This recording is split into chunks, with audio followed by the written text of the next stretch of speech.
और war breaking news 24 पर आप देखिए, ईरान के विदेश मंत्री अब्बास अरागची ने धमकी दी अमेरिका को उसके सीधे इन्वॉल्वमेंट के बाद। अटैक के बाद अमेरिकी हमलों के स्थायी परिणाम होंगे। अब्बास अरागची ईरान के विदेश मंत्री हैं। ओआईसी की बैठक का आज बेहद इंपॉर्टेंट दिन है। ये देखिए अब्बास अरागची जो कि इस वक्त तुर्की में इस्तांबुल में मौजूद है। एक और बड़ी खबर आप देखिए, एक और बड़ी खबर आपके सामने, वॉर ब्रेकिंग इस वक्त आपके सामने। आईआरजीसी की तरफ से बयान आया है इजराइल हमले पर। ईरान की इस्लामिक रिवॉल्यूशनरी गार्ड कॉर्प्स ने दावा किया इजराइल के 14 ठिकानों को हमने निशाना बनाया है। हाइफा और तेल अवीव के अहम सैन्य और तकनीकी केंद्र इसमें शामिल हैं, ये आईआरजीसी कह रहा है। इसके अलावा हैदरा पावर प्लांट, हाइफा की तेल रिफाइनरी, ओब्दा एयर बेस, इजराइल का साइबर कमांड, सेमीकंडक्टर इंडस्ट्री और राफेल एडवांस्ड डिफेंस सिस्टम्स के मुख्यालय को हमने टारगेट पर लिया है। ये बड़ी बात इस वक्त आईआरजीसी की तरफ से कही गई है और लगातार ये अब तक का सबसे बड़ा हमला। मेजर जनरल पंकज सक्सेना और कर्नल टीबी त्यागी इस वक्त हमारे साथ यहाँ पर जुड़ गए। कर्नल टीबी त्यागी, शुरुआत आपसे ही। आखिरकार अमेरिका की एंट्री हो गई है ईरान इजराइल वॉर में। फोर्दो, नतांज और इस्फहान में बड़ा धमाका जिसमें GBU 57 का इस्तेमाल फोर्दो को लेकर किया गया है। अब यहां से आप इस जंग को कहां जाता हुआ देख पा रहे हैं, अमेरिका की सीधी एंट्री? बहुत पहले से ये कहा जा रहा था कि अगर अमेरिका इस युद्ध में आ गया तो तीसरा वर्ल्ड वॉर शुरू हो जाएगा, एटॉमिक वॉर शुरू हो जाएगा, रशिया इंटरवीन करेगा, चाइना इंटरवीन करेगा। अब आप देखिए कि सुबह 4:30 बजे ये हमला हुआ। रशिया ने अमेरिका से कहा कि आप ईरान में हमले कर रहे हैं, आप बुशर जो न्यूक्लियर फैसिलिटी है जहां मेरे 200 साइंटिस्ट काम कर रहे हैं उसके ऊपर हमला ना करें। अमेरिका ने कहा ठीक है। यानी कि अमेरिका और रशिया में अगर एक समीकरण स्थापित हो गई, डायलॉग स्थापित हो गया, तो नहीं लगता कि रशिया इंटरवीन करेगा इस अटैक के बाद। अब ऐसे ही चाइना एक बनिया देश है और चाइना कभी दूसरे दो देशों के बीच में लड़ाई में अपनी टांग नहीं फंसाएगा। अगर उसमें लड़ने की इतनी ही क्षमता होती तो वो तो खुद अपने युद्ध को यानी कि ताइवान के ऊपर मिलिटरली कब्जे को लगातार टालता ही नजर आ रहा है।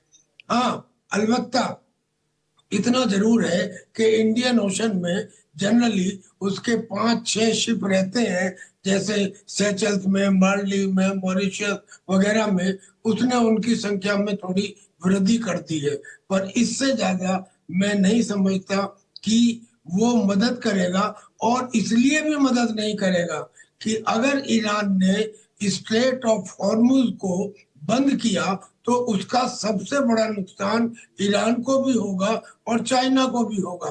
लिहाजा चाइना उसे बंद नहीं होने देगा। मींस के China would not like this war to escalate. अब ये तो एक सिचुएशन खत्म हो गई। अब बची ईरान की बात। ईरान को एक आदत है धमकी देने की। जब सुलेमानी मारा गया था तब भी उन्होंने मस्जिद पर लाल झंडा फहरा दिया था। जब इस्माइल हानिया मारा गया उनके कैपिटल में तब भी उन्होंने लाल झंडा फहरा दिया। अब जब ऑपरेशन राइजिंग टाइगर हुआ तब भी उन्होंने लाल झंडा फहरा दिया। और अब खोमेनी साहब कह रहे हैं कि नहीं, हम ऐसे जख्म देंगे अमेरिका को जिसे वो कभी नहीं भूल पाएगा।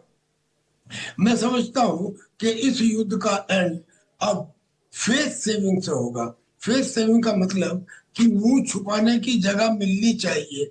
खोमेनी को तो वो जगह मिलेगी नहीं क्योंकि वो इतने सारे स्टेटमेंट दे चुका है। तो मैं समझता हूँ कि अगला एक्शन खोमेनी को खत्म करने का होगा, ताकि खोमेनी खत्म होने के बाद जो भी कोई दूसरे बाद में आते हैं वो मान ले अमेरिका की बात और एक किस्म से जो न्यूक्लियर संधि है उसके ऊपर सहमति जता दे। ये एक वे आउट है। अगर ये वे आउट को ईरान जानते बूझते अपने पैरों पर कुल्हाड़ी मारता है, और जो उसने शुरू भी कर दिया है, उसने अभी 25-30 मिसाइलों से अटैक किया है इजराइल पर, तो दो चीजें समझ ले। ईरान की जो क्षमता है वो निरंतर कम होती जा रही है। हो सकता है उसके पास मिसाइलों का जखीरा ज्यादा हो, लेकिन मिसाइल लॉन्चर ही नहीं होंगे तो मिसाइल लॉन्च कैसे करेगा?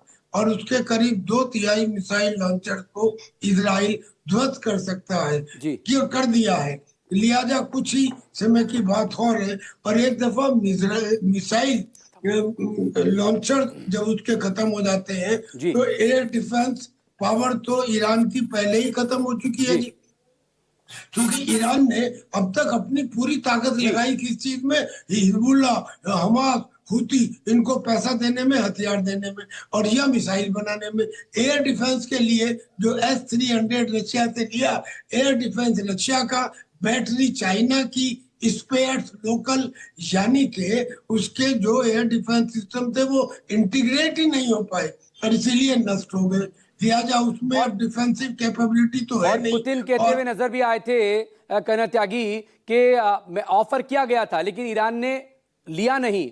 S-400 S-500 अगर ये वहां पर तैनात होते तो शायद ईरान को जो बड़ा नुकसान हुआ है तेहरान से लेकर बाकी जगहों पर वो पहले के अटैक में नहीं हुआ होता। बहरहाल आप प्लीज हमारे साथ बने रहिएगा।